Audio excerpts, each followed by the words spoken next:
I've actually been feeling pretty bad the past couple days. And I realized there's one thing that I do that when I feel bad, that is such a bad idea. In fact, I remember doing this thing when I was having a really dark moment on my travels in India. And doing this one thing only made it worse. So I don't know about you, but let me know, do you do this when you're feeling bad? And what I mean is, I will sit on my phone and I will just compare myself to other people.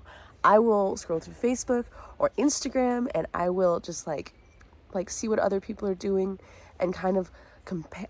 I call it compare and despair. Do you know compare and despair? It's one of these things that is kind of like a bad habit of mine that when I do it, I feel bad and I take myself into a pattern of feeling bad. So I remember when I was in India, I was going through a really tough time, and I remember just like sitting on the toilet. Do you ever do this? Sitting on the toilet, just going through Facebook and just looking at other people's lives, and then just using this as fodder to play out this story in my head about kind of like a victimhood story of like, oh, I suck and everyone else is better. Everyone else is more successful. Everyone else has their life figured out. And here I am just sucking and just being horrible. Blah, blah, blah. So what's the alternative? What's the alternative to doing this? Because when we do this, right? And I was saying this the other day in a video about like, sometimes we do that thing. Like we do that thing that makes us feel bad. And so I feel like a big part of the lesson is, what is that thing for you? Like, can you recognize that thing that you do that makes yourself feel bad, that it like spins a storyline and then you add threads to it. And next thing you know, you have this like really ugly sweater, right? And you put it on and then you feel bad about yourself, right? So what is it for you?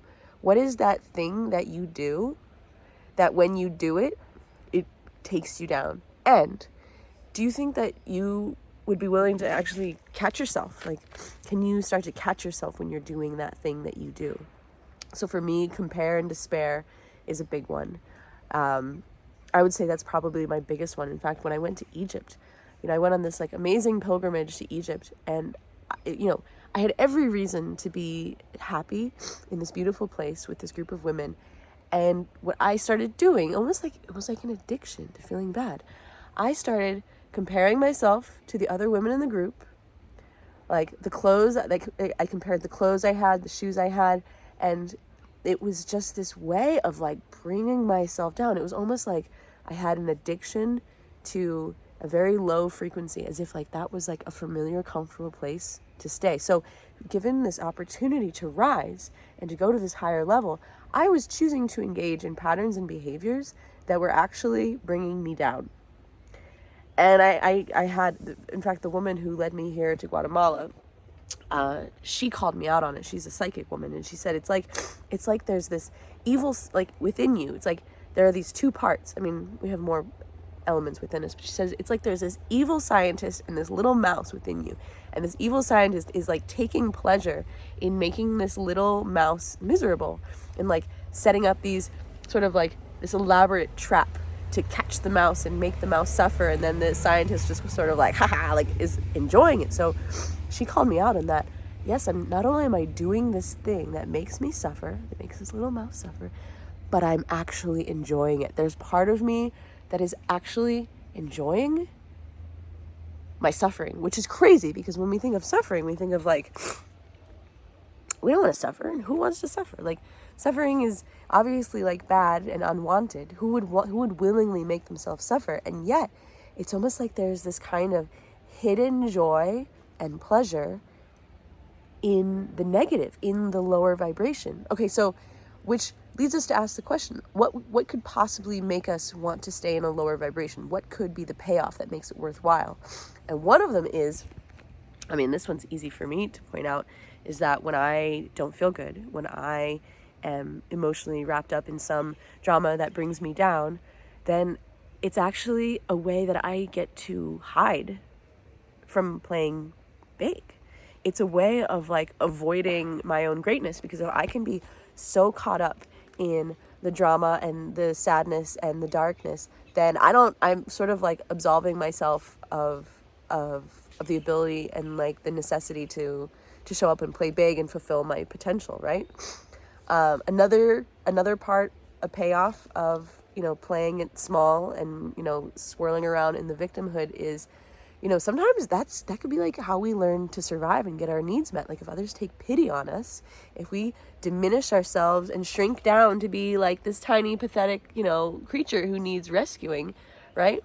Then we're setting ourselves up to be helped by somebody who like takes pity on us. But, you know, this is not like an empowered sort of support. This is like the pit of like shame and like this like gross low emotions that just kind of settle at the bottom of the bucket, like ugh. So I think in this life, in this journey of really learning and tasking ourselves with rising to our full potential as these, you know, these blessed beings, so fortunate to be walking this earthly plane.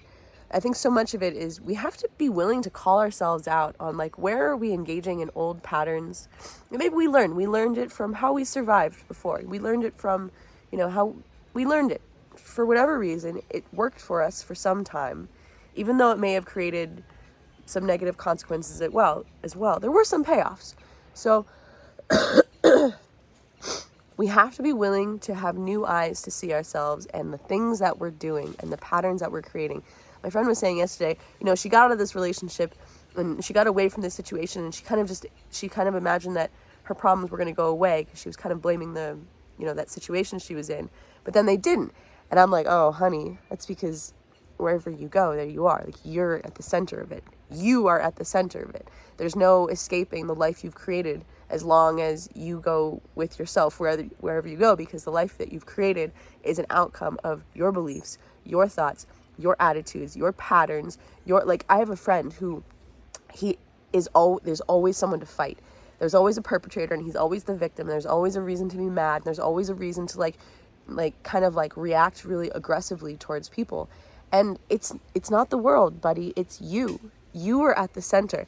And then, you know, he was interacting with me in that way, and I just had to stop and realize, like, whoa, buddy, like, I am like, do not try to overpower me with your aggression. Like, this is not a game I want to play with you. Like, I love you. You're a dear friend of mine, but like I see the patterns, right? So I think that's a really important part on this path, is like starting to zoom out and see, what are you doing? What are other people doing? What are you willing to participate in? What kind of life do you want to have? Where do you want to play? Like where do you want to rise to, or where do you want to sink to? And just because someone is engaging with a pattern doesn't mean that you have to play it out with them. It does not, if they're doing a certain dance, it does not mean you need to get in there and hold hands with them and do that dance. Like, you can opt out. You can stop responding. You can let someone know that, hey, I'm actually uncomfortable with this. I don't want to do this anymore, you know? So, you know, I think this is part of the journey. So let me know, in the comments below, what is that thing? What do you do? What's the thing that you do that brings you down? So I know for me that when I'm especially not feeling so great, I think I got sick from camping on the land. Sleeping on the cold earth was probably not the smartest thing I've done in my life.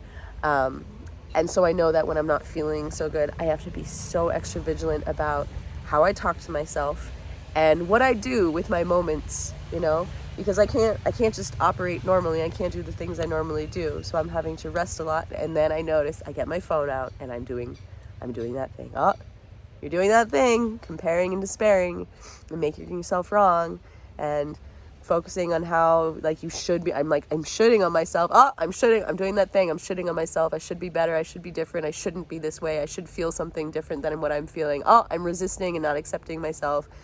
These are all ways that I reject myself.